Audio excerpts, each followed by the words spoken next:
on Guide to PhD Applications Outside India.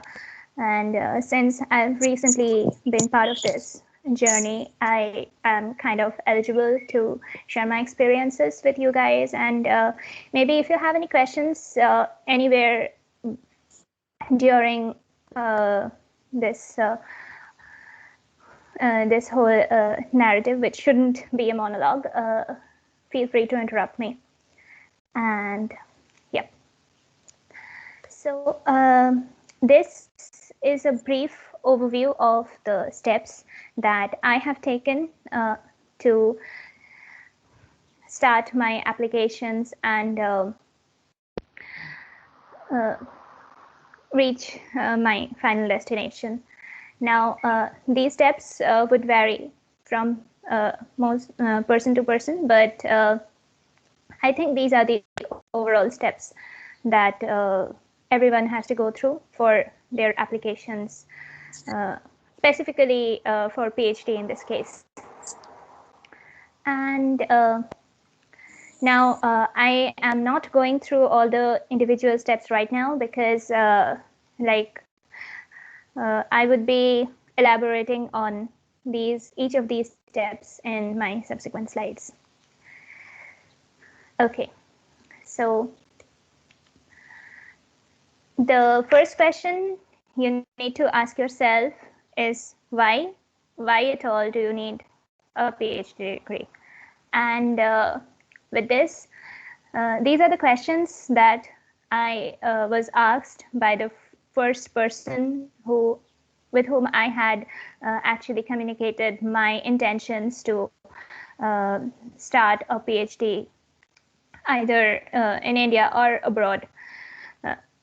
That this wouldn't be easy, and if you are not 100% committed to the idea, it is not a good idea to go for a PhD. So the things that you need to ask yourself is, what value will this degree add? Like, people have different kinds of ideas that it would have, you would have a doctor in front of your name, which is cool. But yeah, not a good enough reason. You would have a very deep subject knowledge, which may or may not be true, because you would have knowledge about a specific domain within the subject. So yeah, somebody from your industrial counterparts might also be having that kind of knowledge through experiences and exposure to real world problems. You would get a better job, probably, or probably not. I can give you a current statistics says that most of the PhD candidates that pass out are not employable by companies, and this is what I was told by my manager, since I didn't directly join a PhD after my undergrad. So I worked for 2.5 years, because of which I am eligible to tell you this. Now, the next question to ask would be, can I commit more than 5 years to one problem? And what if I hit a dead end, like there is nothing new to discover in your project? If you don't know how to solve it anymore? What if your advisor isn't supportive? And this happens more often than you would think. Many people have had to change their course, change their directions, change their advisors, change their institutions, and resulted in a lot of unexpected bottlenecks in their PhD journey. So this is a legitimate concern. And of course, what if you get bored? What do you do then? And of course, there is always this pressure, peer pressure. Your batchmates might be settling down in their lives with high-paying jobs. Your family might have different kinds of expectations from you. And of course, when you are doing a PhD, other than selected few people in your field, nobody else would understand what you do. It would be a daunting task to explain to people why you are doing what you're doing. So these all can be mentally very stressful. That's why, okay, I am talking in the negative sense since the beginning. So would anybody give me a positive answer to why you would like to do a PhD, either in India or abroad? Anyone?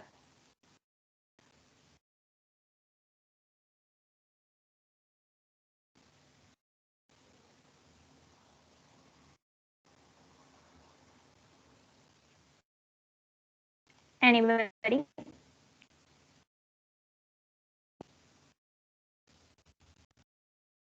Some people have It's obviously on their interest basis, because if you want badly to do and research, then nothing can uh, prevent you from that thing. Right. What's your name? Once again, I can't see the participant column. Shoikat. Okay. Thank you. This is a really good answer. You need to have a strong passion for research and, of course, your field. So this was my answer, that this is the only opportunity that you would get in your lifetime to work on a problem of your interest in such great depth that you always feel it's the best utilization of your time. You experience a growth curve in terms of academics, resilience, and your acceptance of diversity. And the most important motivation for me is to train myself to be inevitable in what I do. So you be the best in your field, you become, that is the aim, that is the ultimate level of satisfaction when you are somewhat irreplaceable enough in your field. That would be my kind of motivation. Anyway, so this is what drove me towards my PhD. Now, the next very important step is choosing a field. Because this would probably define what you do for the next rest of your life. It may not, but it has a very high chances of defining. It also can be very different from your undergrad focus. Like people very often change their majors during their grad studies, or change their start working in something that they have never been exposed to before. It happens more often than you would think. But so if that is the case with you, if you are intending to start work, which happened with me, I had some experience working. I mean, not exactly, I didn't change my field completely. I was in chemical engineering, and I am in the chemical engineering department right now. But what I'm doing right now, I did not have any prior research experience in exactly this field. But so this is how you develop your new dimension and your new journey. So first of all, read textbooks. Read textbooks to understand whether you are actually into the field or you are just attracted by fancy terms. This is very important. Read and understand the textbooks, and maybe take courses, grad level courses, little challenging ones. So people who are still in college can take electives. Like if you, I'm saying this is all applicable for people who are intending to divert a bit from their undergrad focus in their grad studies. So you could opt for electives that might help you in there, or of course you could go online, NPTEL, Coursera, edX, whatever. But yeah, take few challenging courses and see how you do there. It is very important. And browse publications, recent ones. Also, you need history of the field. So of course you would need publications from a range of years, but that's how you get to know the best people and the best places where your field is the most famous, celebrated, and appreciated. So you would get to know the best research groups which are working in this field. So this is the first step towards actually choosing your institutions. And this whole process would actually need like a year or so, I would say, like starting from when actually you plan to go for a PhD, you start doing all of these things. And also get research experience if possible. Like if you are an undergrad, you might get some research experience in terms of internships and all that. But if you have already passed out, then it might not be possible to get research experiences. But yeah, it's not mandatory, but it's advisable. And also another important part is check for the commercial relevance, because we are engineers at the core of our heart. So I mean, may not be engineers so much after a PhD, but we need a kind of commercial relevance for what we do to actually, this would ensure that your field is well funded throughout your research career. So now how I was initially shortlisting my universities. This is my method. So initially all these thoughts come to mind. Now a little background, I started shortlisting after I passed out of college, so while I was working, and then I didn't have a lot of ideas. So all these things came to my mind, like, do I need to consult these higher study consultancy services? And the whole applications process is gonna be expensive. Like for normal people, you would think about the financials of the whole process. So it is good to figure out initially how much money you are willing to spend for the total process. And so this is how I started search. Like I would do a Google search, top 50 universities for chemical engineering graduate studies. This would give me a very diverse list from different places throughout the world. And then I would like select 3 or 4 universities from each top 10 brackets, like 3 or 4 from 10, then from 11 to 20, 21 to 30, whatever. And browse the department websites. Now, this is the most important part. This is where you get the research focus of the department.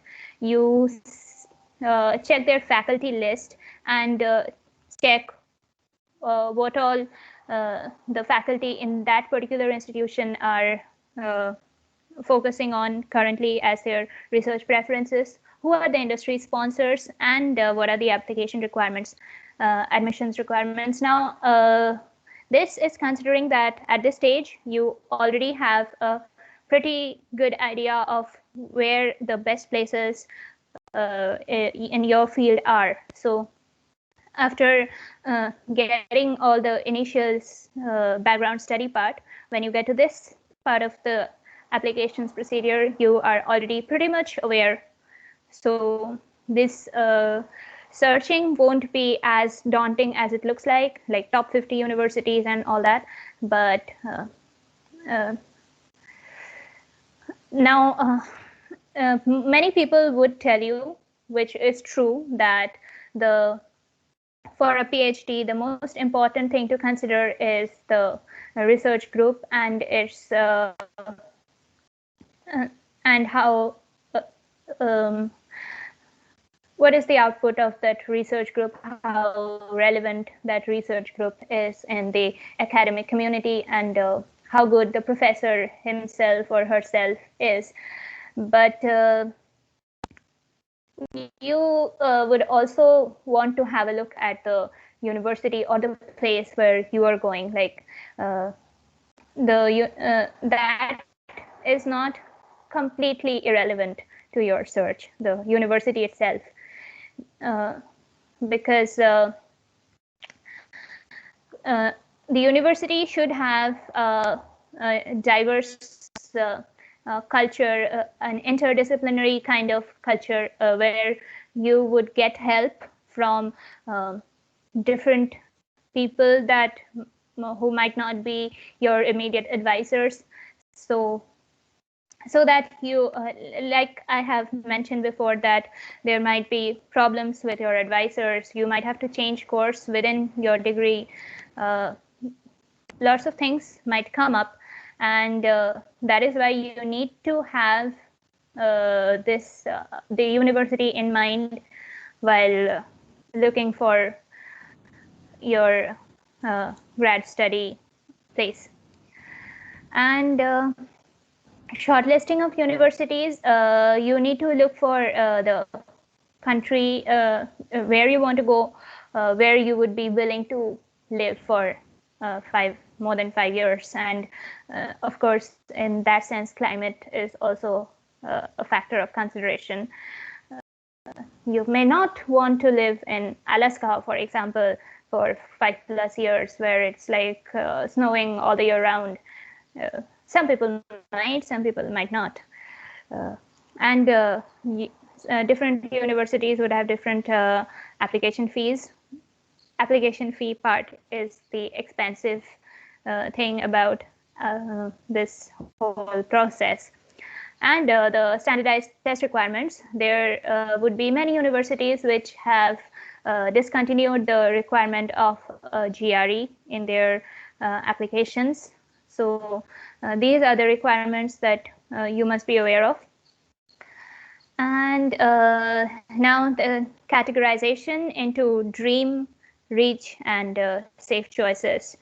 Check the deadlines and check if the universities are public or private, because it does differ the amount of funding that you might get, because when you are going for a PhD, you are obviously looking to work full time, and nobody can do that of their own money. So you need to be funded, and you need to be funded well.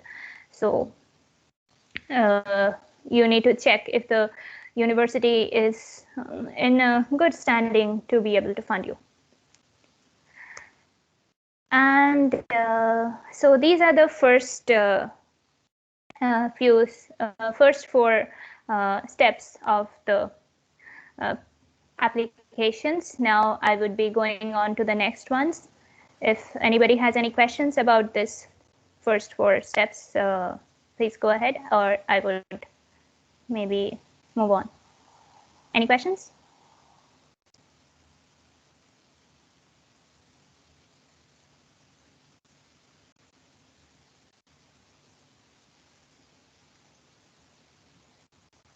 Okay, I would maybe move on.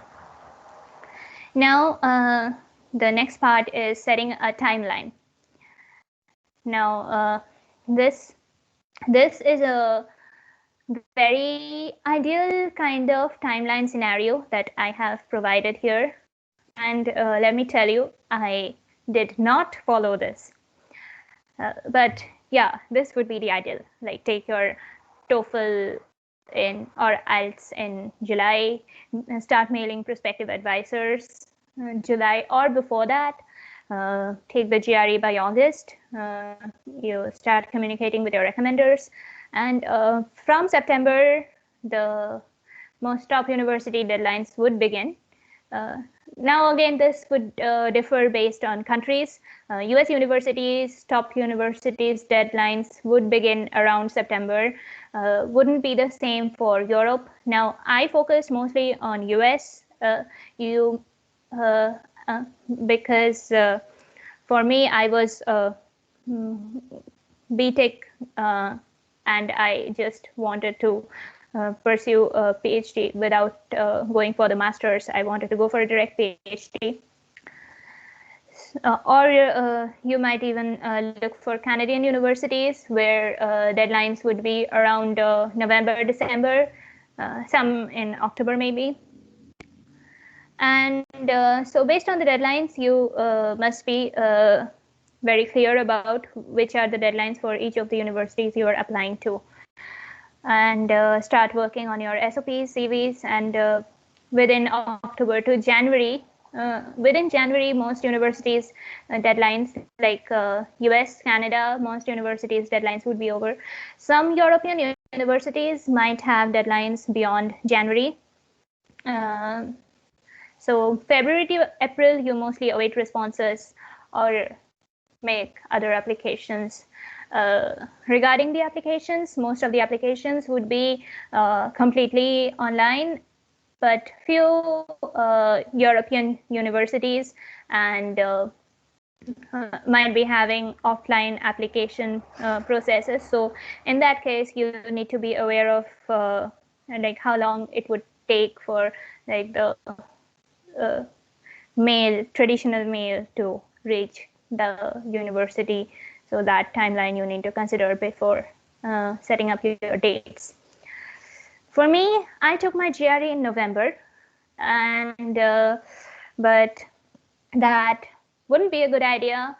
For me, it worked because I had been doing the previous steps, all that I have mentioned, for more than a year before that. So I was late in taking the GRE, but I had already started mailing advisors, prospective advisors, I mean professors who are working in my field, and they do reply, as many of you would be knowing, people who have done that for your internships or something. So they would reply to targeted emails asking for whether you could be of value to their group or something. And yeah, but like I said, there are different factors to it, but this is the standard timeline. Now, how do you select your prospective advisors, whom to mail? First of all, you get some information. The best way to get information is to talk to the grad students. You might have seniors in that particular department. If that's the case, then it's excellent for you. If not, what I did would be randomly pinging people on LinkedIn, and some would reply, some wouldn't, but okay, you can take the chance. You need to know the group size. Why that matters is because in certain fields, not in computational fields, but in experimental work, if you have a large group, it does help. You can get a lot more publications in a short period of time, like with a lot of people working on the same thing. Everything gets done much faster, and but again, it might be a very and there would be lots of other people in your like it wouldn't be a single or double author paper, your publications, but again, that's a balance you need to strike. That is after PhD talk I'm saying. The kind of projects that this person is working on, and age. It is not a very great criteria of measurement, but you might even actually get an idea how whether he is an emeritus professor or he is currently in the department or something like that. Advising style, some people are really hands-on. They would be micromanaging you every moment. They would be telling you what to do every moment. Or some people are like totally slacking. They would expect you to know everything and do everything on your own. So that is important. Also, the most important part is the funding. Which are the industry sponsors, and how this particular professor is funding his students, his or her students. Now, university policy information, I got mostly from Quora or Reddit. You can get from seniors also. I didn't have a lot of seniors to talk to. Now, this religious part, the location of the university matters, whether it's in a big city or it's in the suburbs. And of course, in places like the United States, where anybody and everybody can own a gun, the safety issue is a very important and pertinent question that you need to ask yourself and your seniors. And there are certain universities which are very high ranked. They have really good research output, excellent credentials, but they would be extremely religious in terms of their policies. They would be extremely extremely strict towards upholding certain religious values, which might be difficult for you for like when you are committing more than 5 years to this thing. So that is one thing you need to look out for, whether they are extremely religious people or not.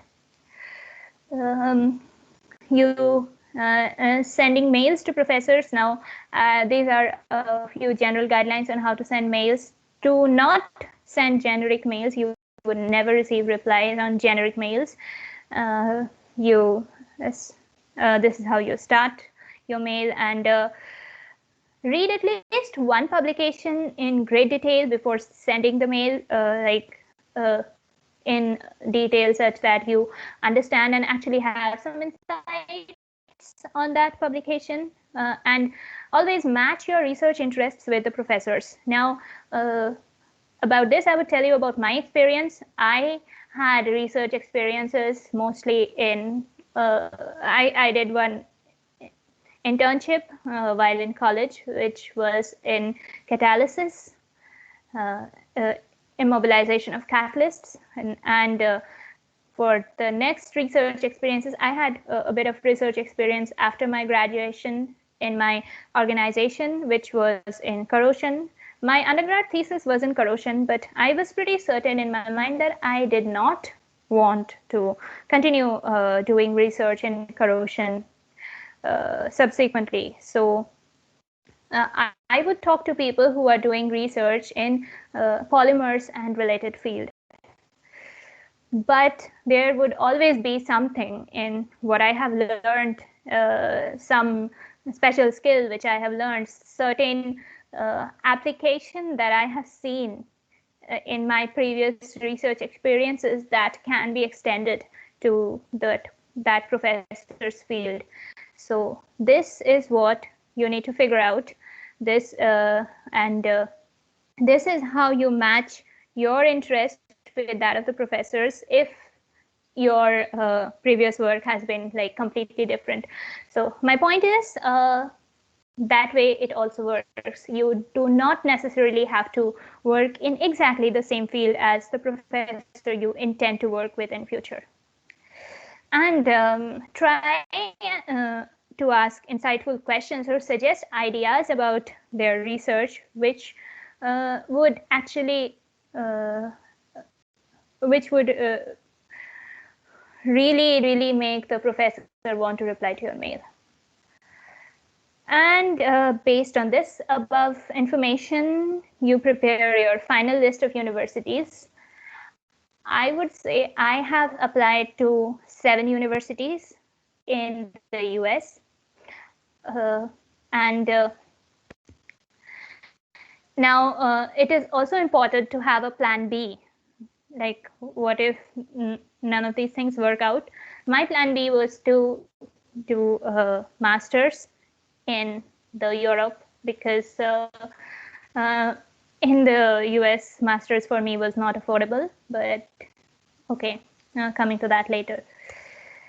Now, okay, the standardized tests.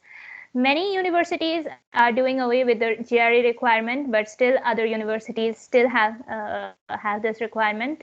So I would be anyway telling you. I did not study everything that is mentioned in this list. But I guess this is a pretty exhaustive list. What I had was this Manhattan's 5LB, and what helped me a lot in preparations, like on-the-go preparations, was study groups. I was working, and these Facebooks, I would just keep browsing Facebook. I have this bad habit of browsing Facebook every now and then. And so whenever I would browse Facebook in my news feeds, some questions would come up, like really good GRE questions, which other people are working on. Some people has posted. And once you see the question in front of you, you can't, it happens with me that I can't help but solve it. So that's how you ensure that you are actually spending the correct amount of time that you need to devote to the preparation. It shouldn't be necessarily long, the preparation. You should have like a set particular duration, like I'm preparing for 2 months or something like that. And this is what that I had started the vocab preparation long before I had started the actual preparation, because vocabs you can just again, that is also something you can prepare on the go. And I used to watch a lot of these series and all. These really help. I am not advertising for Big Bang Theory or Young Sheldon or Friends. Anyone, any haters, any lovers, whatever.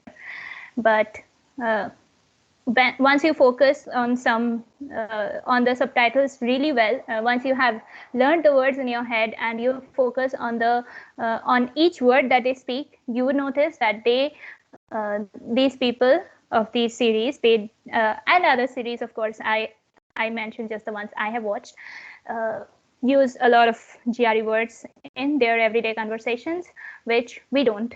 So it's a very effective way of memorizing the words that I have realized. Okay, and TOEFL, I would say it took me a week to prepare. Do not spend too long to prepare for these examinations. They are important as an elimination criteria, but not the most important part of your application. So you need to have a decent score. And once you have that, you are good to go. Depending on what the department's requirements are, you just get the score that would get you through. And next. So while taking the standardized tests, of course, ensure that you subscribe for your information sharing with universities through ETS while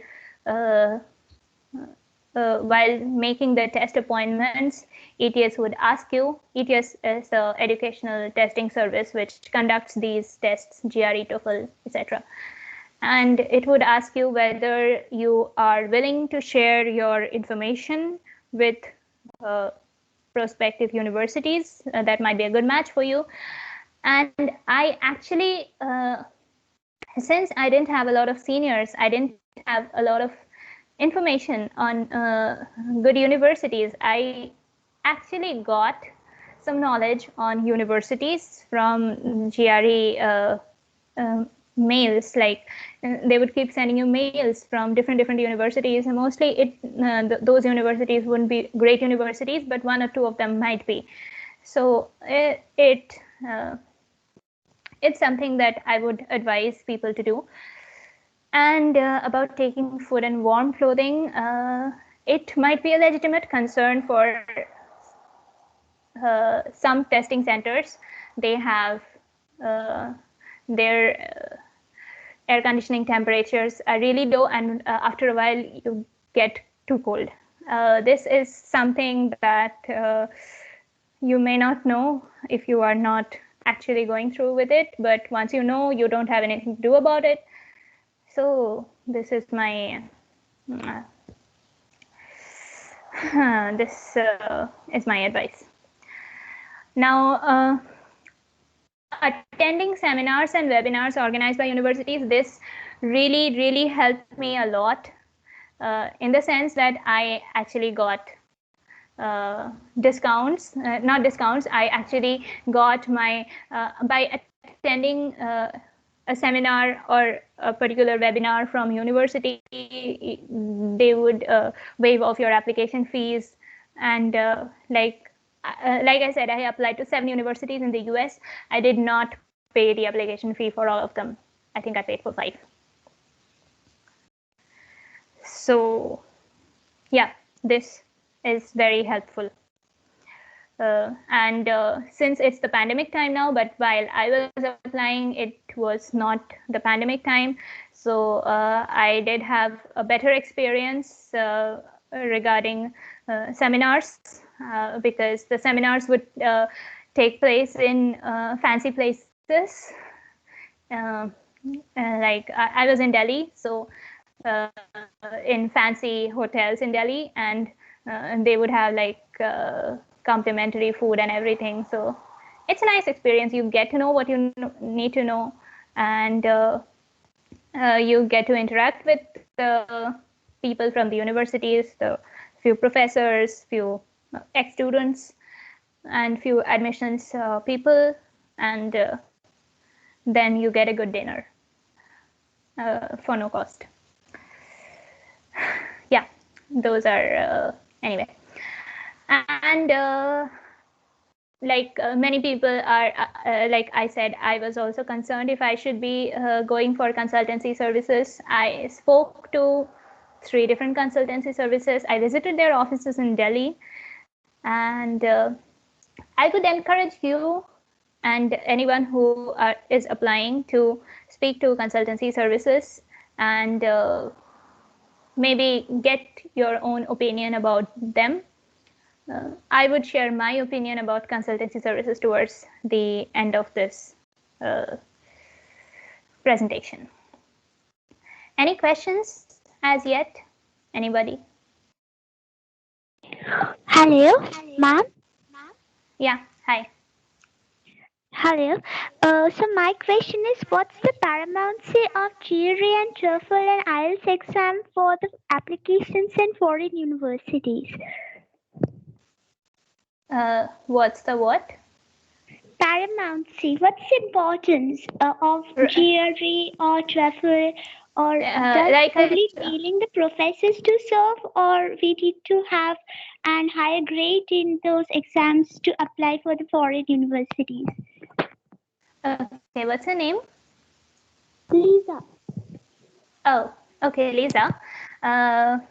These exams basically are just the initial, I would tell you, elimination criteria, because if you do well, probably universities, you are going for engineering. So engineering would have a higher cutoff for quant than for the verbal part. So if you are scoring, most universities would have quant criteria 155 above, and verbal criteria maybe 150 above. The criteria might vary. You need to check the admissions requirements for those, but basically a good score, a very good score in GRE, for example 330 plus, would not make you a great candidate, but a bad score, less than 300, or like between 300 to 305 is not a decent score. That would hurt your chances. So it's like you need to be somewhere in the middle to be eligible. It would make you eligible. It wouldn't increase your chances, but a bad score would certainly hurt your chances. Did that answer your question? Yes, ma'am. Ma'am, what's the best way to prepare for these exams? Yeah, so like I would have to go back to the previous. I would suggest to have one book for the one real book, and all other information would be available online. Now, after you are thoroughly done with the about the books, the ETS Power Prep book is also a very important book. The official GRE Okay. preparation book from ETS. Also, I do happen to know about Strictly Not Legal site, which has like every material, every one of these mock tests. Like you would have to pay separately for Magoosh, Manhattan, Kaplan, others. But there is one source which from where you get everything for free. Feel free to ping me, and I would tell you. This is might not be strictly legal, so I am probably not at liberty to say this on an open forum. Okay, thank you so much, ma'am. Okay. Hello, Yeah. ma'am. Am I audible? Yeah. Sure. Yeah, ma'am. As you know that this is the pandemic time, and in India, most of the colleges or like research organization are like already closed. So we don't like get the chance to like hands-on experience on our internship or in like work in lab with practical instruments. So like but like you had already got the practical experience in like through the BTech, because at that time this was not there. So like will this kind of things or lack of experience in like research practically in labs or in a group or a research group with other members will affect like or will decrease our chance to get a direct PhD in abroad? Okay. What's your name? Robin. Okay, Robin. Now, let me tell you this. The situation, the pandemic is not specific to India. It is a global pandemic. So everybody knows what the situation is, what the students are going through. So the expectations would modify accordingly. Like specific to the pandemic conditions, many universities have forfeited the GRE requirements. Many universities are actually trying to think of other metrics of judging a particular candidate. So, of course, it is a very difficult situation for you people and for maybe the next batch or so, as long as this pandemic lasts. But you can rest assured that research still needs to go on. But there might be something that you need to think about in this regard, that post-pandemic, certain fields have emerged as more important than certain others. So you need to, for example, currently the biotechnological and pharmaceutical fields, the anything remotely related to the vaccine research is like really hot right now. But certain other completely theoretical studies might be less funded right now. So that is something that you need to consider while looking for universities post the pandemic scenario. Other than that, I think the universities would understand. I would suggest take courses, take challenging courses from within the department, electives, or from outside. The courses, the once you take challenging course materials and you include that in your CV and your SOPs, people know that you are actually serious about and seriously passionate about this thing that you have decided to do, and that you can manage grad level work. So and yeah, that's what you but of course taking courses is not equivalent to having a real research experience. But again, research experience, what I had as an undergrad, as in my company, I am not using any of that in my current work. So even if you have if you did something completely different, you can aim for doing something else as long as you can prove that you are good at it. Does that answer your question? Yeah, ma'am. Yeah, thank you. And ma'am, can I ask one more thing? To get direct PhD, I heard a lot of the thing that you need to publish some research paper in your undergrad studies. So is it compulsory? Right. I was expecting this question. So I would say that it is very much advisable, or I would say not advisable. It is preferable maybe in certain situations. This is one of the things that kept me off applying for a year or so, because I was not confident in my resume. I was not confident because I did not have I had a good enough GPA to have distinction on my final degree certificate, but still I did not think that was a good enough GPA. I did not have a single published paper. So I would only say if I can do it, anybody else can. But of course, having publications is a great advantage. But without having publications, you need to focus on your other strengths. You need to find out what your other strengths are, and you need to quantify and build upon them. Okay, ma'am. Okay. Okay. Hello, ma'am. I Anybody? have one question. Yes, ma'am. Yeah. I have a question. Ma'am, basically, when a student is going from BTech to direct PhD to foreign universities, he should pursue following some GRE score, TOEFL or IELTS, and as well as he has some amount of CGPA. He used to give one SOP.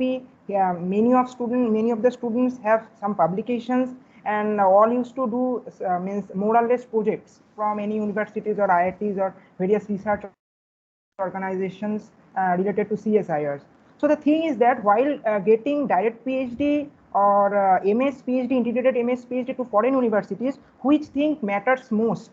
And for getting the scholarship, means in the foreign universities, which factors matters most? The SOP, the CGPA, the GRE score, or publications, or the internships which used to pursue during our BTech?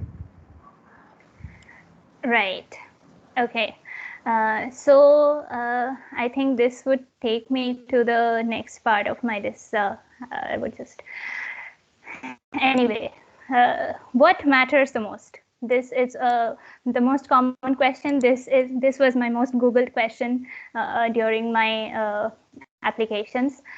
I would say GRE scores only act as GRE and TOEFL scores. They are just to make you eligible. Once you have more than the cutoff score, you are eligible. After that, they don't care how much the score is, and you don't become a better candidate by having a great GRE score. About publications, yes, they do matter, but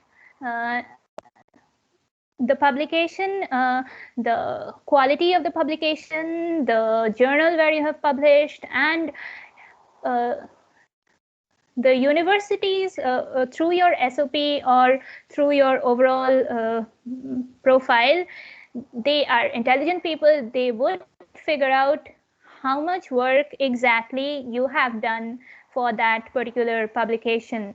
So it is great if you have indeed done a lot of work and your publication is based on your efforts, your ideas, maybe not ideas, but whatever. It is your original work, and that would make the publication extremely crucial to your crucial means it would add a lot of positive points to your, it would add to your strengths. And otherwise, if the publication is kind of very maybe you have been a part of a huge review paper for which you have like your contribution is not something that the university is appreciating because you haven't done much work on it, or if you have done some work on it, you couldn't actually sell yourself well to the university, saying that how much you worked on it and what all you learned from it, and all of that. So your SOP and your CV should, and your LORs, these things should complement each other. So once they complement each other, like if you are mentioning in your SOP that I am good at MATLAB, I am good at computations, I am good at this particular instrument, I can handle this particular instrument really well.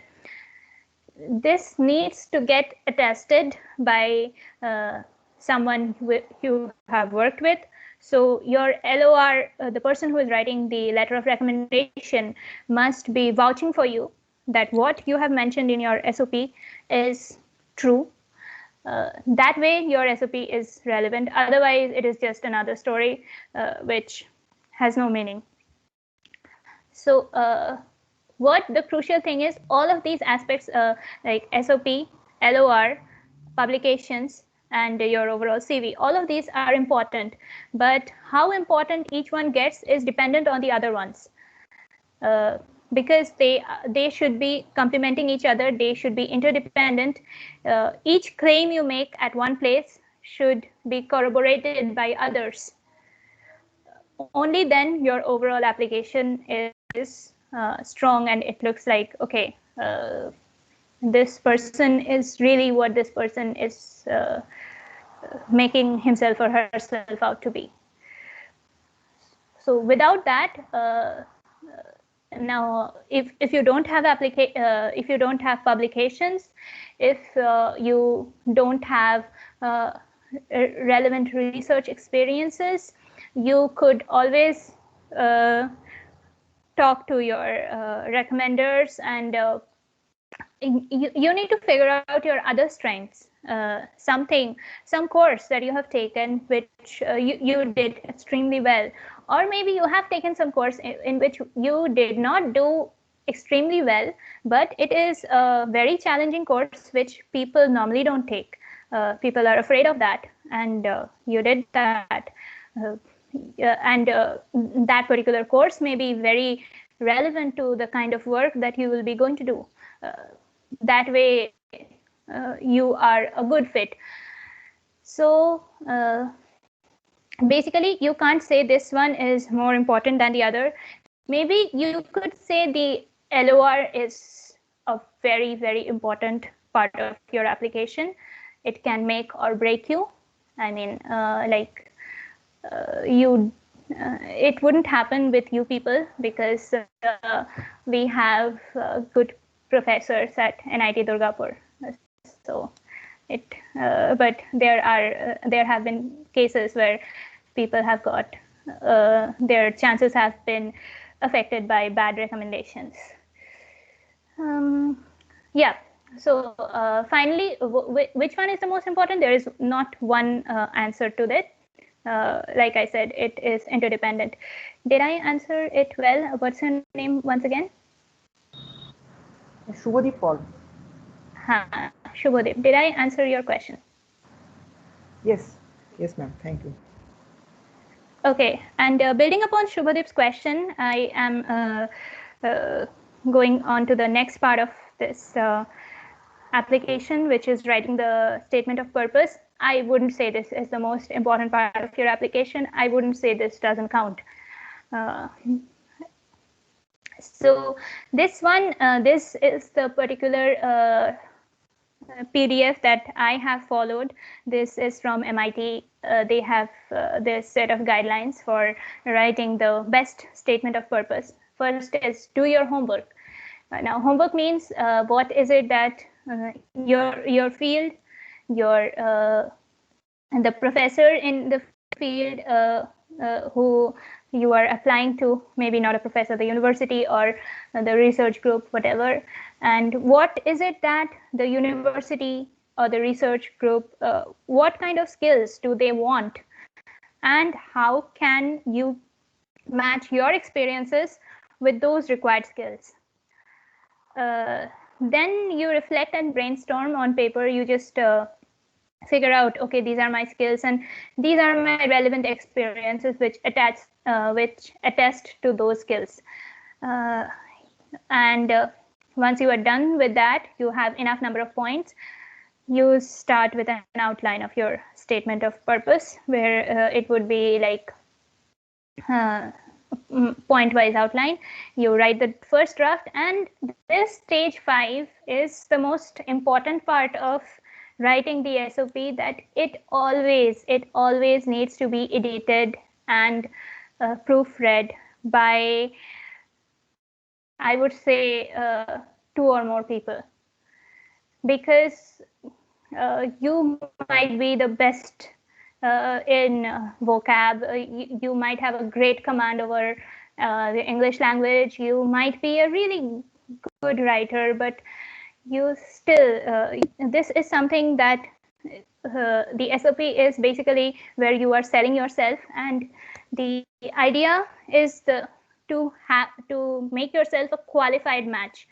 First of all, what is the qualified match approach says that you have to make the university believe that you are qualified for what you want to do, that you have the relevant maybe publications, you have the relevant experience, you have taken relevant courses, certain things you have done that makes you qualified to do that kind of research, and that you are a match. Match means you are relevant to the problem that they are facing. You bring in something unique, you bring in something different that they are looking for. It is like and once when you are outlining your experiences, it should be quantified. For example, I am good at MATLAB. I am a hardworking person. I am very punctual. So these are generic statements, adjectives that don't say anything about you. You need to, for each adjective that you are giving yourself, I am hardworking. So how are you proving that you are hardworking? How are you quantifying your level of hard work? And with what experience would you say that you are hardworking? You are resilient. How? What exactly says that you are resilient? What did you do?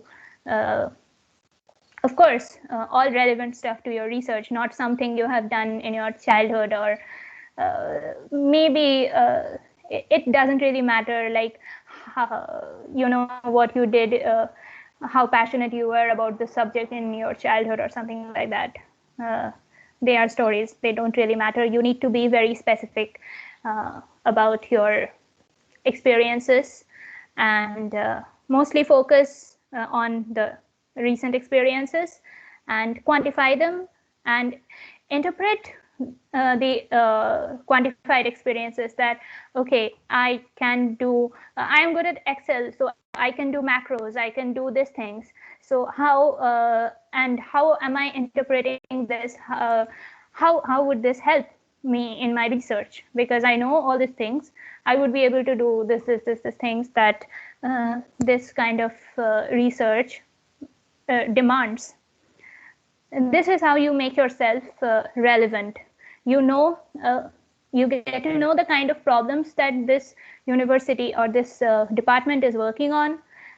For example, in my case, I would say I had, like, my department was working on polymers. I never worked on polymers, but I had certain things. Okay, I had used this particular while I was doing my experiments with corrosion, I had read up on this paper where I found that this is a problem which could be solved because of this process, which is relevant in polymer science. So this is something you need to think about and make yourself very relevant to the particular research group and its what it really wants. So this is what your SOP would be. And let me tell you something in this regard, that please do not get very intimidated. Of course, it is intimidating, but do not get very intimidated by top ranked universities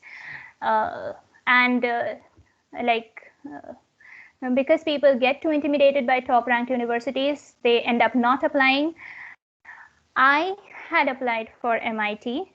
I did not get into MIT, but I would say the application was one of the best decisions that I had made, because it taught me a lot. And MIT had this program where current PhD students would be helping out prospective PhD applicants. You have to fill out a Google form and sign up for it. And each of my CV, SOP, and other whatever I needed, whatever advice I needed, I could just I was assigned a particular person who was pursuing a PhD in polymers field, and she was the one who corrected all my SOPs, like corrected twice or thrice or as many times as I wanted. And all of this I got just because I decided to apply for MIT, and it would be much better, like some person who has already done these things, and a person who is actually doing a PhD, who knows how to write academic papers, would be the best person to proofread your documents. So this would be much better, I would say, than any consultancy service that you would pay like thousands of hefty amounts for these things, which I wouldn't recommend. So this is something like I didn't know that MIT had that. I only came to know because I applied for that. Now I'm sharing this information. And this is something that really, really helped me in my applications. Just do something out of the ordinary and you never know how it helps you out. Recommendation, of course, choose someone who is familiar with your work. Ask early, clearly communicate that what you want, how many universities you are applying to, what are your interests, and your CVs and transcripts share, because if they require something else, and send a thank you note after everything. But here I have to tell you something, that you might have to write your recommendations on your own, which can get a bit challenging because each of these universities would have requirements for 2 to 3 recommendation letters. And if you end up writing everything on your own, so however much you try, there's always this fear of, like, you are one person, you would have one writing style.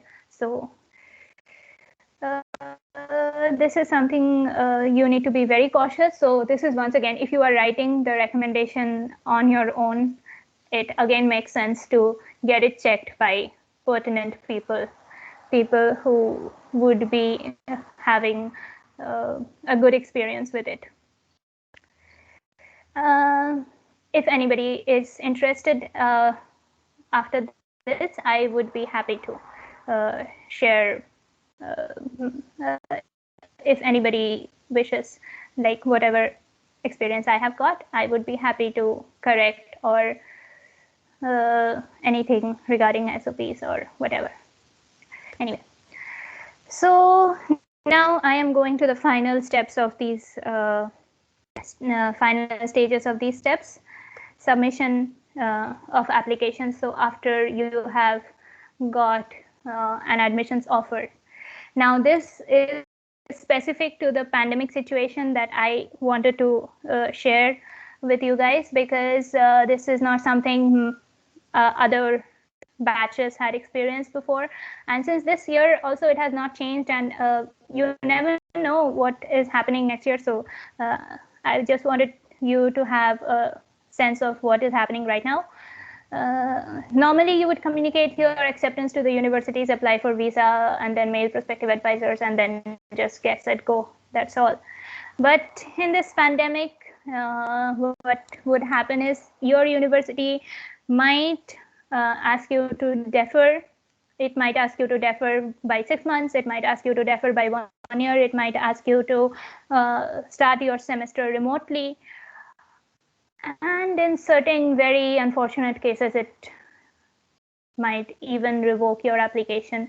So that's why it is very important at this stage to figure out, along while you are doing the background study on universities, to figure out what its policy has been the previous year, specific to the pandemic conditions, how it has, what its approach has been towards students who have joined post-pandemic. And applications for visa, it's a nightmare in this pandemic. So you don't get appointments. The US consul, specifically for US, I'm saying it is true for other countries also. The consulates are understaffed. Some of them are, most of them are closed till about like last year. This time it was closed. So it gets very difficult to get an appointment. So what happened with my time was we had Telegram groups where we all PhD and master students wanting to go to the US. They had these groups where they would monitor the slots for these interviews, because getting an appointment for the interview is the most nightmarish experiences I've had. Because there are the US visa application, the visa appointments website is a very difficult website to work with. And on this pandemic, it gets even more difficult. You can only log in 3 times a day. If you log in more than that, you are banned for 3 days. And once you log in, you can only check for like 7 times. And if you do more than that, again, you are banned for a day. It's very difficult. So get ready for that.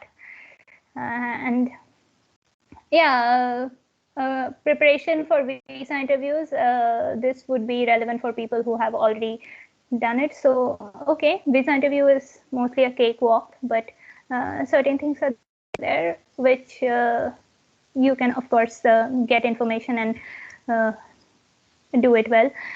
Booking tickets, I would share just one thing. Do not book the tickets separately. Book the ticket for your final destination, whichever that place is, so that you get your luggage from your initial destination to your final destination. I learned it the hard way. This is something I'm saying for much future reference. Okay, and I would share my overall applications experience, my learnings. That you spend in this overall applications, you spend the maximum time with your field study. Like I said, you take courses, you browse through journals, publications, research, and everything. You make yourself a lot more, qualified fit. Consultancy services are focused on master's applications. I visited consultancy services offices in Delhi, something shiksha.com or Yorkdale, so something was that. And once I went there, I realized that they mostly try to make you go for MS because probably they have certain tie-ups with the universities and they have some sort of commissions out of that. So, and they don't really have a very good idea about direct PhD.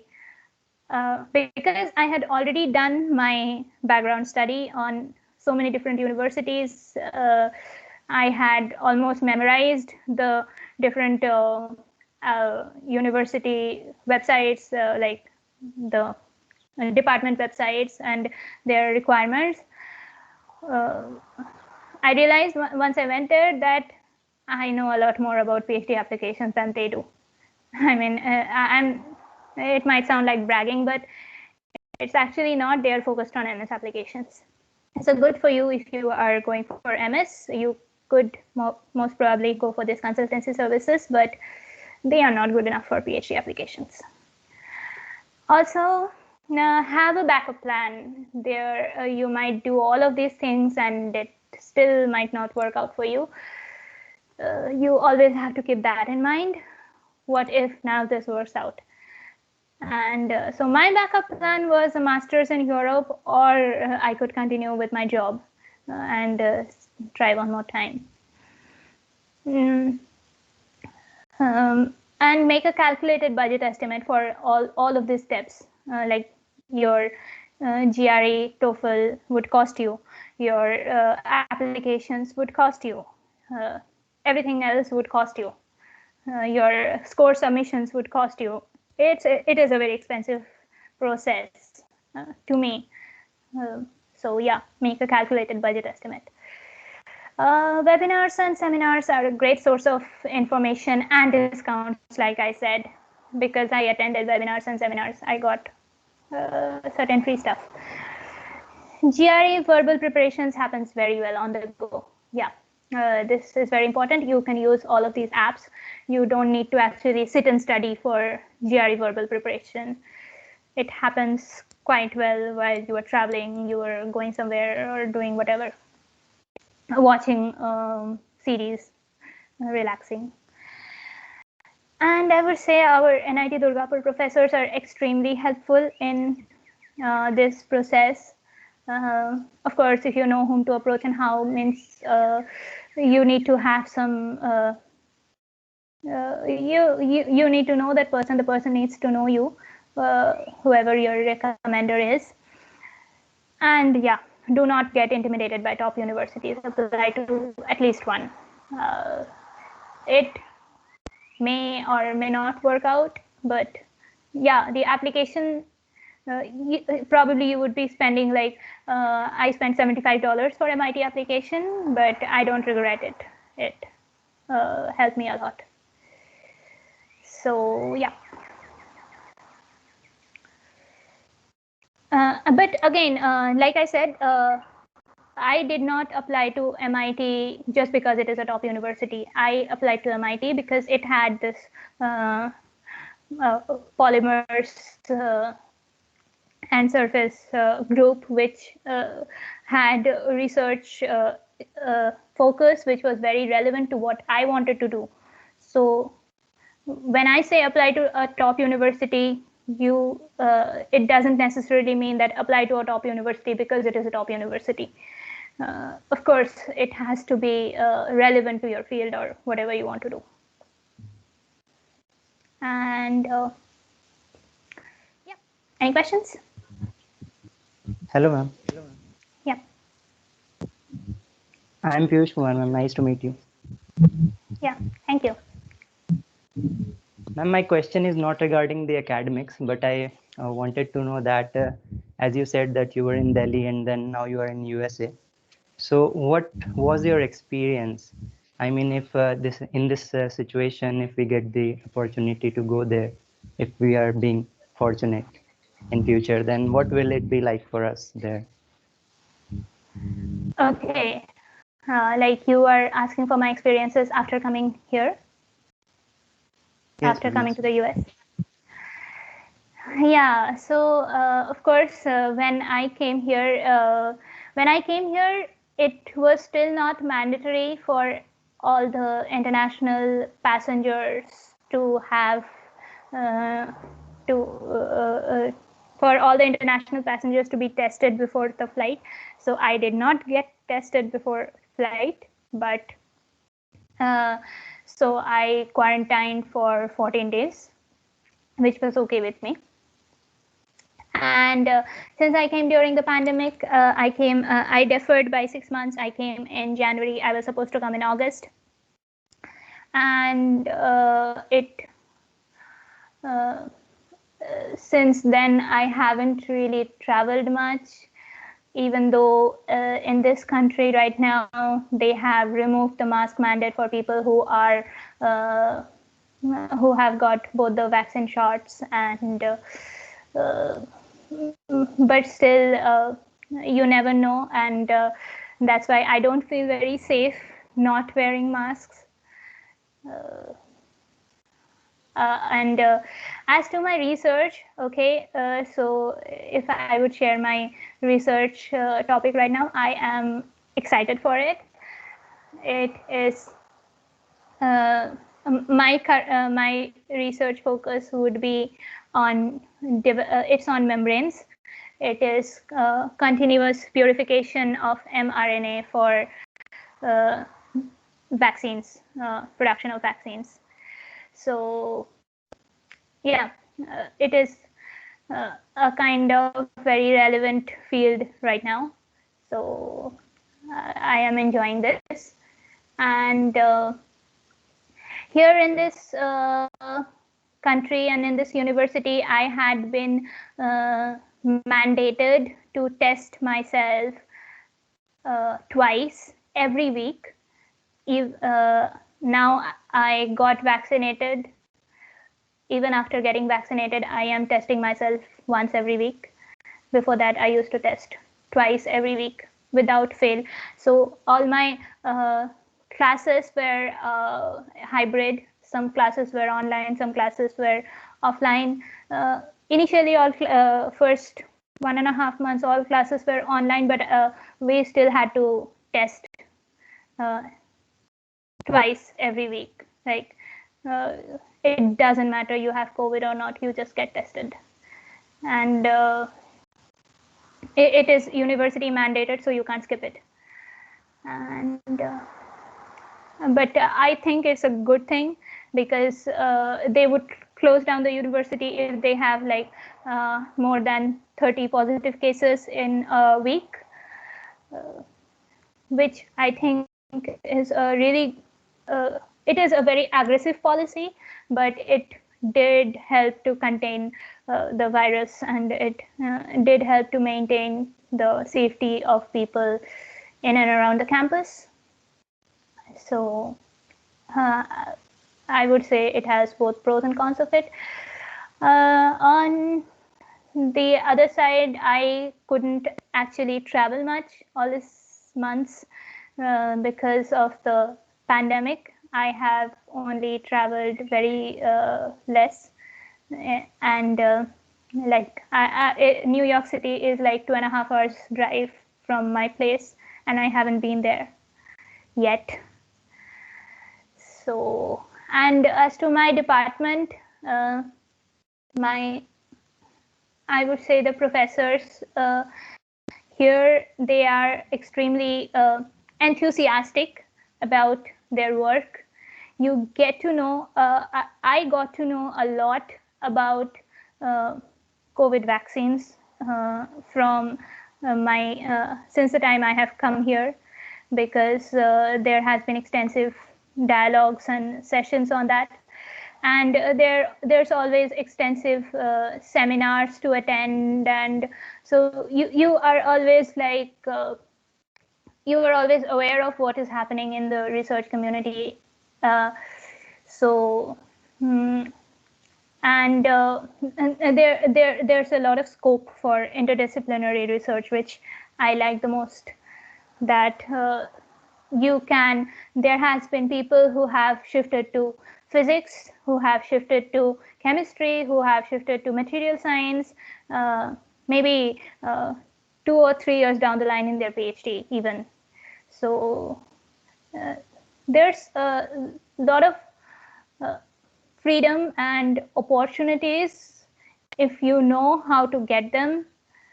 And yeah, but no, there's no buts. I like all of it. Thank you. Hello. Ma'am, I have one question. Yeah.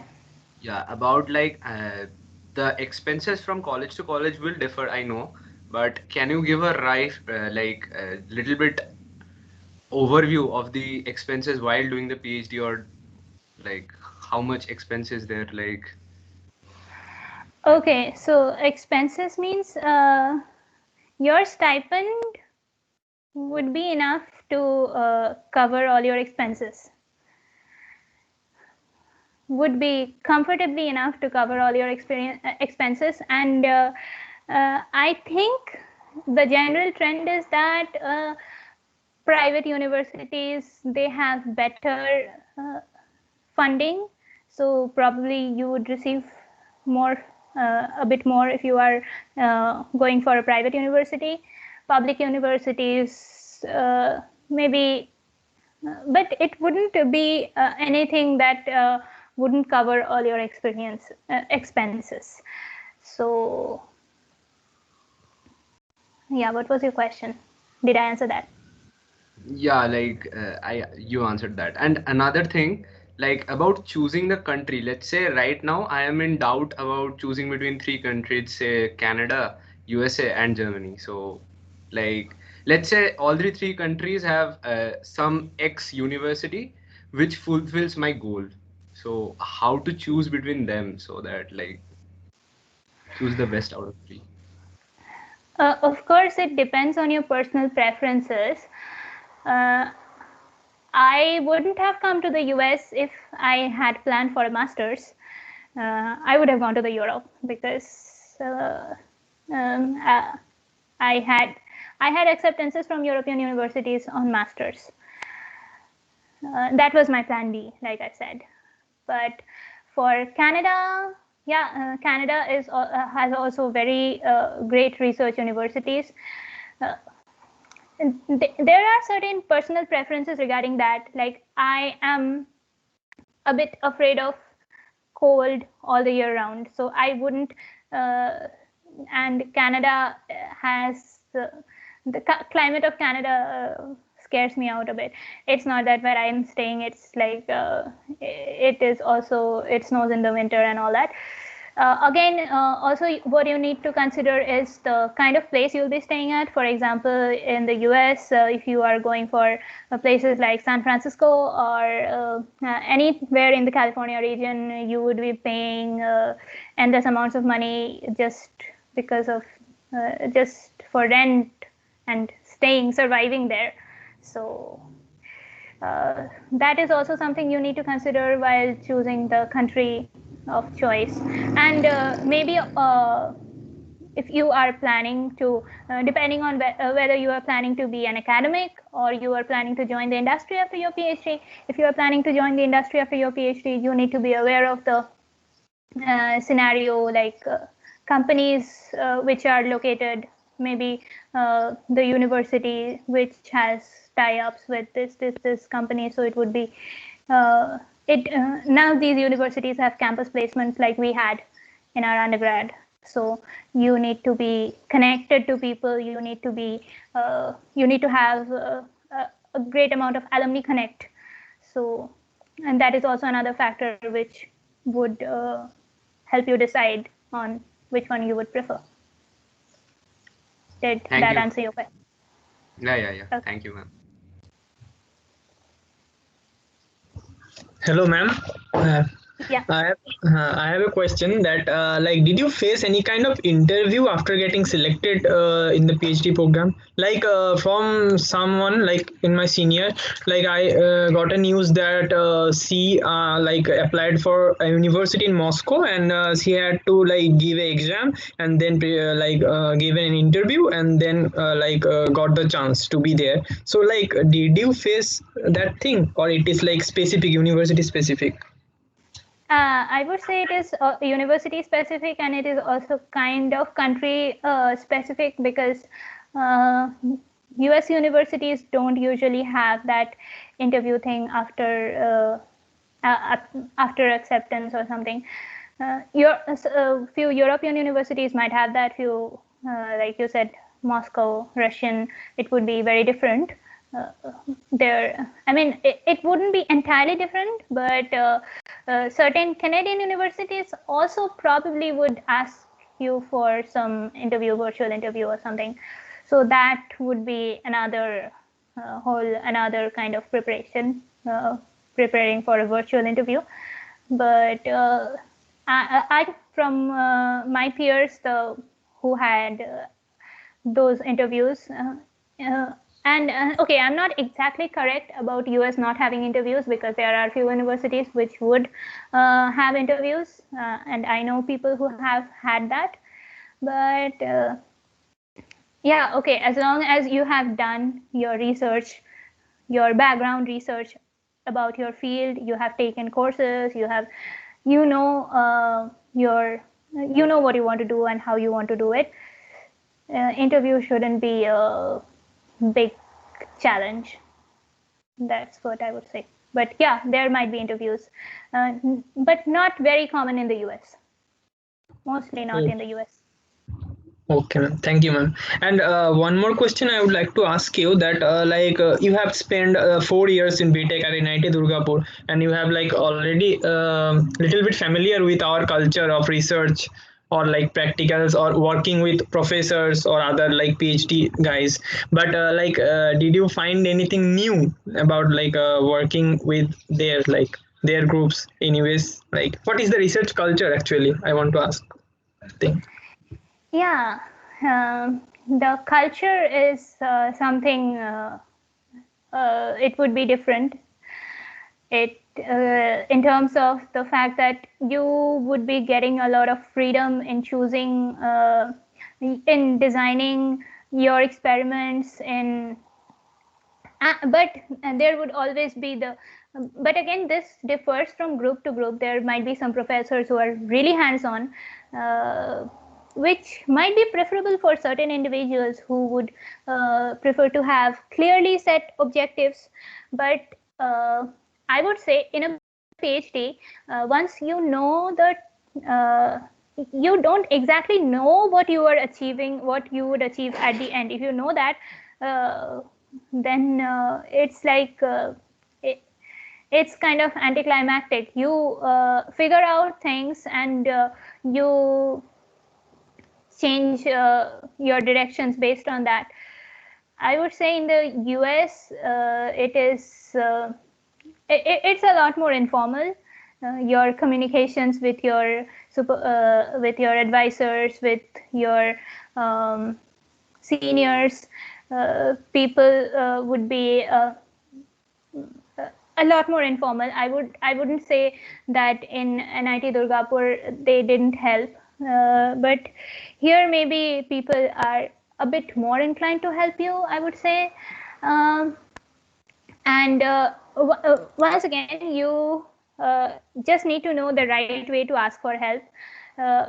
Once you are asking for help from someone, you need to know what exactly is in their interest, why they would want to help you.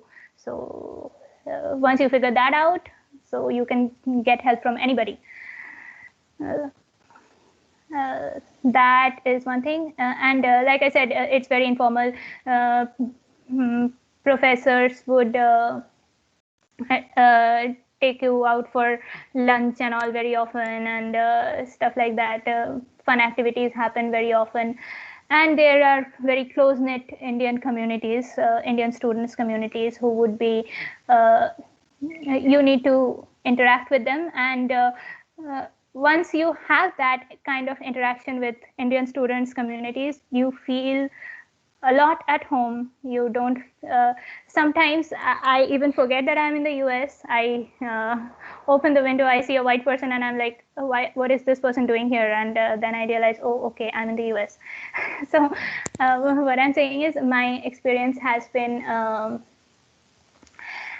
somewhat close to my, like I have been connected with my Indian buddies, so I have been rooted to my home country, but also I have experienced really good support from all of my like the labs, academics. So it gives a lot more freedom, I would say. Choose your work hours, choose your experiments, do what you want to do, and be very informal.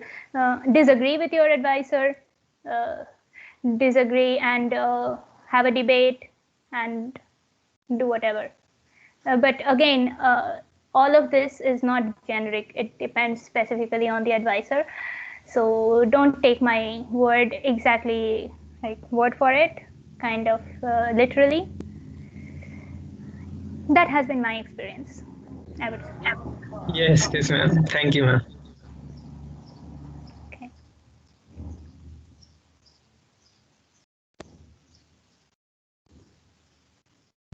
Ma'am, there is a question from one of the attendees. He is asking how to write a diversity essay. Okay, yeah, some universities would have that. So basically, the point of a diversity essay is to sell yourself as somebody who has had different and unique experiences. Somebody would bring out a unique perspective to the group. There you can brag about something different you have done. So maybe some how you have battled your disadvantages and continued through your resilience. You come from a family who maybe you are the first college goer of your family, or if not all of that, you still figure something out which makes you different from the others, and that something shouldn't be fabricated. Once you think really deeply, all of us have some certain things which are unique. Only you need to find it out and find out the right words to sell that experience. So maybe you would have done some community work, maybe you would have so not any random community work. So when you are writing a diversity statement, you focus on very specific issues, and you relate that with the current issues, like with the pertinent issues happening around the world right now. For example, in the US, there is this universities want representations of different races, different communities, different backgrounds. So that way, you might not be coming from a very disadvantaged race or background or something, but you might have had, you can think of experiences that would show that how good you would be in such a diverse setting, how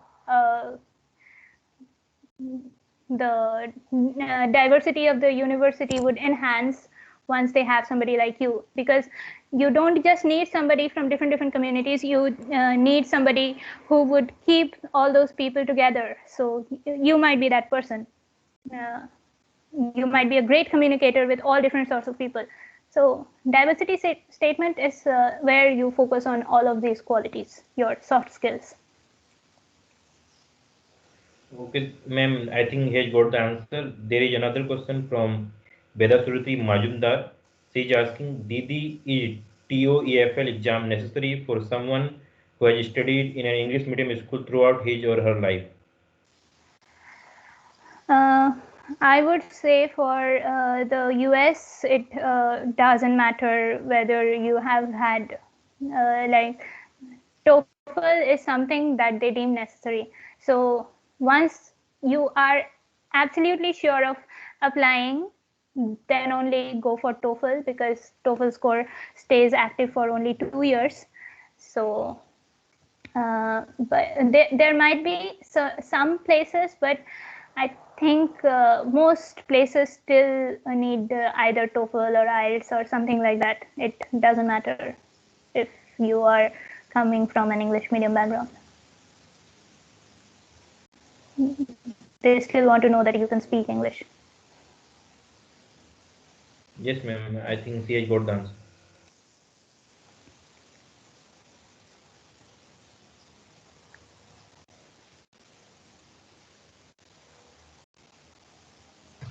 Hello, ma'am. Yeah. Ma'am, I have another question. That is like you have told something about funding earlier, but I wanted to ask that like when should I like start to like finding out the way of fundings, like before applications or after applications, or like in what manner or from which site, like from where I can find Yeah, that? so the best way you can find out about fundings is from people who are actually in the group, the current grad students. So the professor's funding scenario would be known to his grad students, his or her grad students. So you interact with them, and it's good to know the funding scenario before you apply, because that way you get to know whether the professor, certain professors, maybe they had very flourishing career a few years back, but now they don't have that much. Certain professors might be more into administrative work right now, so they wouldn't be too focused on you as a grad student.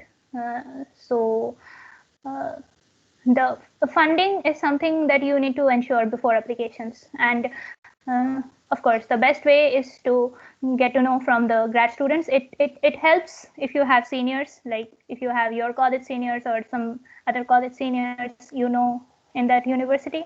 If it doesn't, if you don't have such seniors, then you ping people on LinkedIn and hope that they answer. Okay, ma'am. Okay. Ma'am, one question. Yep. Like we all know that the way to go for study abroad is by giving the exams like GRE and SAT. But as my knowledge, there are also countries which don't, the universities of which countries don't accept students test any exams. So they want to contact to the professors under whom they want to in future. What are the things which will play important in that scenario? In that scenario, like we don't or any exam. So what are Right. the Okay. Like I said, even the universities which do ask for GREs do not actually use GRE as very important criteria of assessing an applicant. It is just an elimination criteria.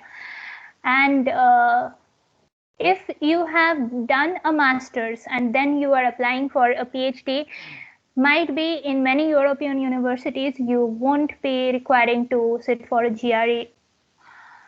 And so once again, the relevance of GRE is only to measure like you are competent at some level.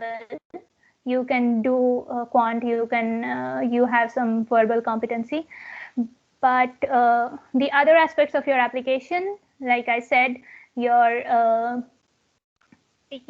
background knowledge on the subject that you are wanting to pursue, your GPA, your CV, your other accomplishments, any internships or whatever, anything that you can create value out of, that would be useful for your future research would be the ones you would be focusing at for any application to any university, whether or not it requires a GRE or not.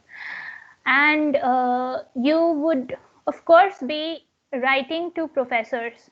Now, in the US, it doesn't matter. The professors do not have a, most professors maybe would not have a direct say in the acceptance process, but it still is a good practice to read up, because it increases your knowledge. It and for places where they don't need GRE and their acceptance system is not centralized by the university, it is like department specific or professor specific. This professor wants this particular student, likes this particular liked his background or profile, and this professor wants to have this student. So in the US, most universities, they have a centralized approach. So it doesn't matter whether you have a previous association, previous correspondence with a professor, but in some other countries, it might help. But irrespective of everything, whether or not it might have an impact on your application, I would suggest write to professors, whichever country you are applying to, whichever group you are applying to. Write to professors, and before writing to professors, make a very thorough research so that you are writing a very directed mail, not just, okay, I have this, I know this, please, would you accept me? Not that. Write something about their research, comment on their research, ask questions about their research, and make them get interested in you. That's all. Okay, ma'am. Thank you, ma'am. Okay, ma'am, I would like to ask a question. For a second year, for a student who is going to second year for now, what is top priority list right now? Like, what should he focus on right now for going for for PhD? So if you are going for second year right now, you have a lot of opportunity to ponder upon and select your electives and everything in such a way that you are really set on this particular field that you want to pursue. You can channelize your you can try to get internships in a related field. You can try to do work in some related field, but and since you are second year, this would apply to you. Yeah, get more take more courses which are relevant to what you want to study for, what your future research aims are. And of course, I would say, particularly for NIT Durgapur, you can always talk to your professors and discuss your research aims with them. They would be able to give lots of insights on the field and its current, how relevant the field is, how whether the field is growing or whether it would die down after a decade or so, what kind of research is happening, where all it is happening. So once you are within the university system, you are still studying, it gives you a lot more opportunity to get information much easier than when you are outside. When you are outside the university, you have to do all the research by yourself. When you are inside, when you are still studying, you can just talk to your professors. Get more time to talk to your professors.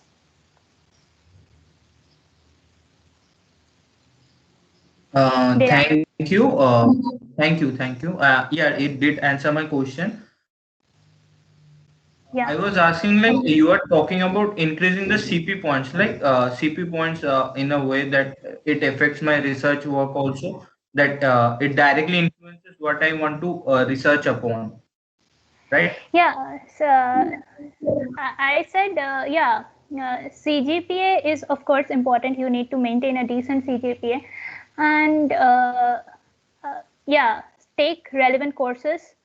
maybe take challenging courses that other people wouldn't normally take. To this helps to prove that you are ready to like you are willing to put in the extra effort that comes with grad studies. And what else was your question?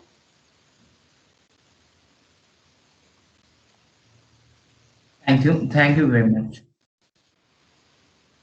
Okay.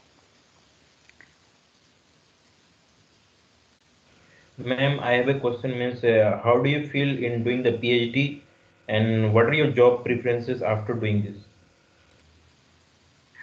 Okay, how do I feel? Since I've just started, right now I am feeling really excited about what I'm doing. I have been getting, I am an experimentalist. I spend a lot of time in the lab, and I thoroughly enjoy what I do. And it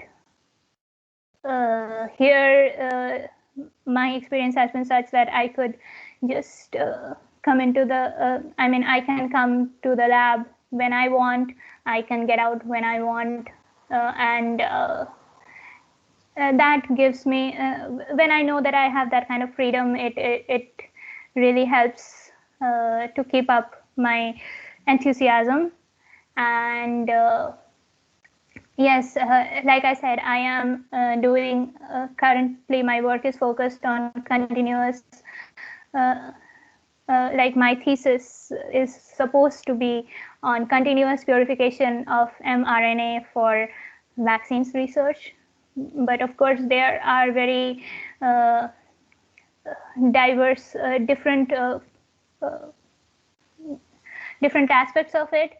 I would say I hadn't mentioned one thing before. I would mention that now, that the most different thing that I have experienced after coming here is the classes. I mean, the class size. That in my undergrad, I had I was used to having classes of 50 plus people at my time. And here the classes are like, okay, I attended one course which had 4 people, including me. And other courses had like 9 people, 12 people, 8 or 9 people. So these are how the grad courses are. So there is a lot more, the classes are a lot more interactive because of that. And you need individual classes have, I would say, they are a lot more involved than your undergrad studies, because you need to spend a lot more time on your assignments, on your term projects. So once you spend that amount of time on something, you get a very good knowledge of the field itself.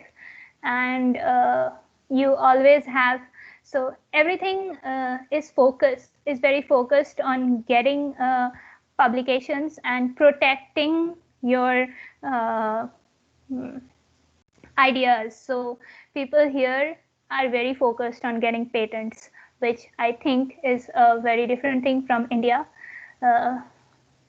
People are very much cautious about sharing their ideas with other people, because they want to protect the ideas really well, get patents.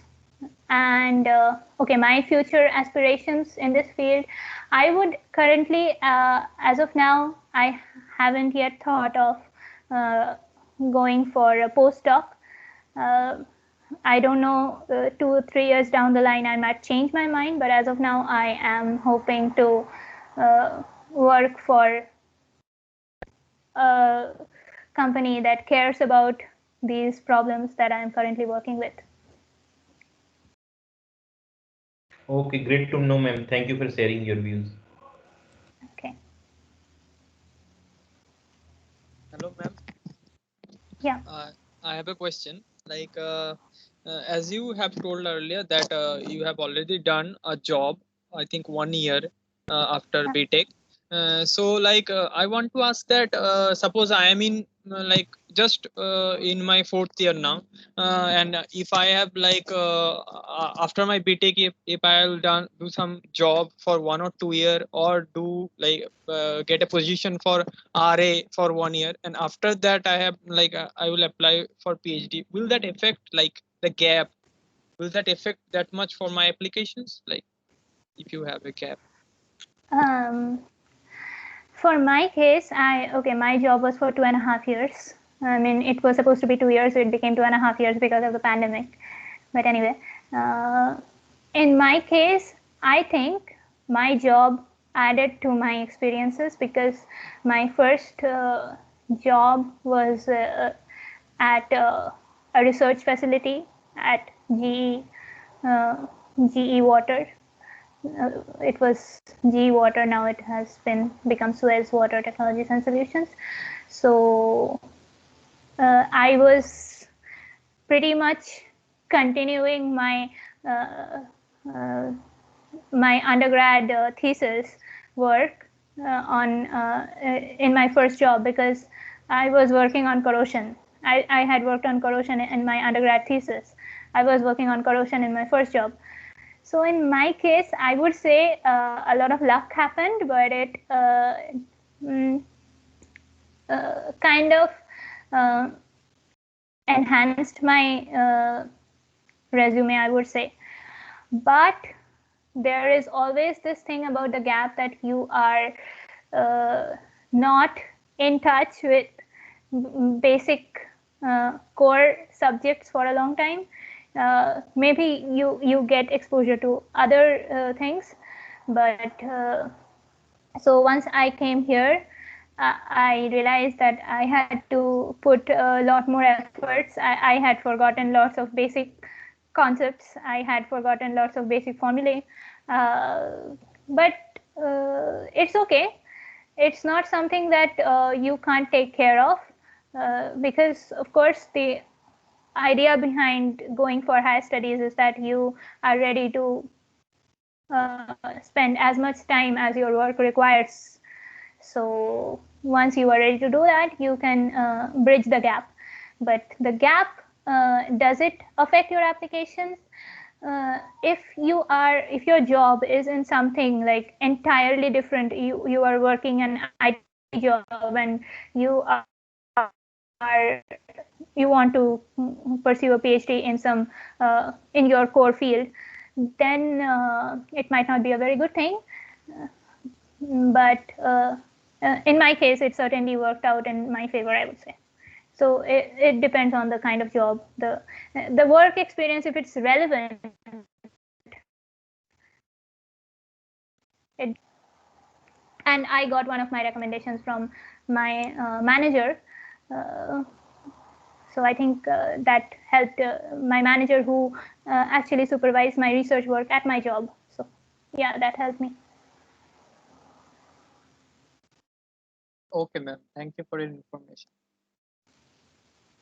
Hello. Yeah. Good morning or good evening. I'm Dr. S.S. Roy from Mechanical Engineering NIT Durgapur. And good evening, Professor. So first of all, I like to convey my heartiest congratulations for your achievement. You are pursuing higher study at US, and also on behalf of Center for Alumni Affairs and International Relations, as well as the Student Alumni Interaction Cell, we like to convey the sincere thanks for spending your valuable times to enlighten our student or your junior only.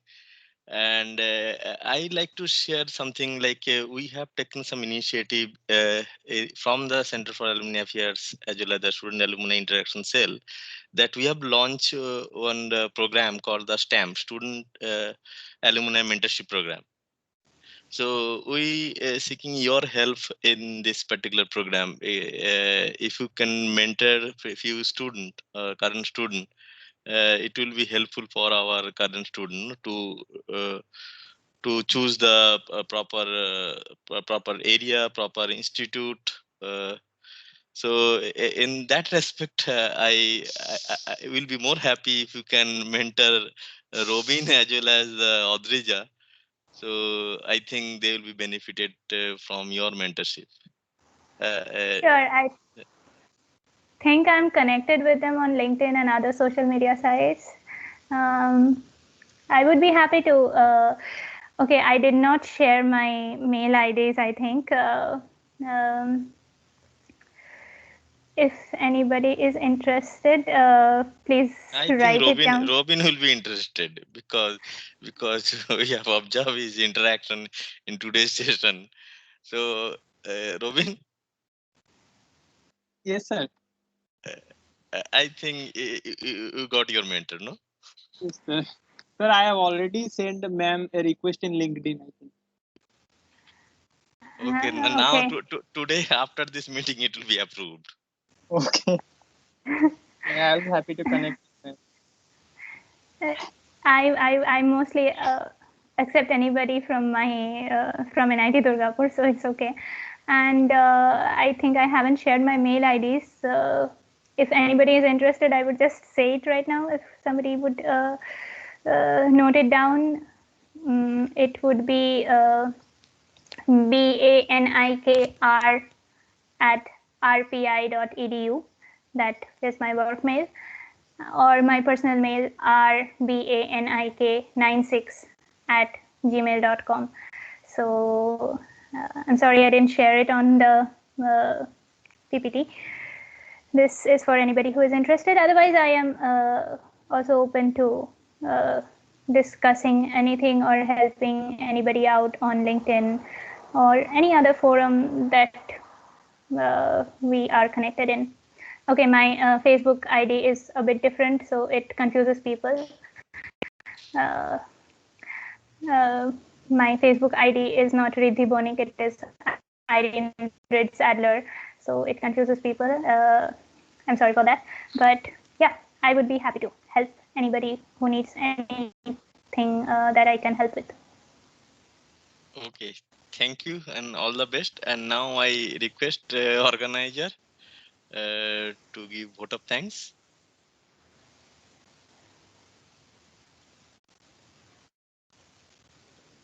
Organizer, please. Julina, please share the certificate. Okay. Thank you. Thank you so much. Means a lot. And thank all of you for the participation, asking so many questions. It was very interactive for me. This was a great learning session, Riddhi. We thank you for your participation and we wish you all the best for your future endeavors. And we hope for more learning opportunities from you. Thank you. Great. Thanks to you too, and all of you.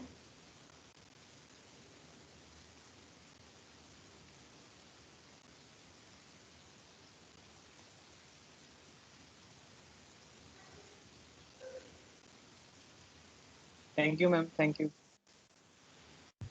Thank you.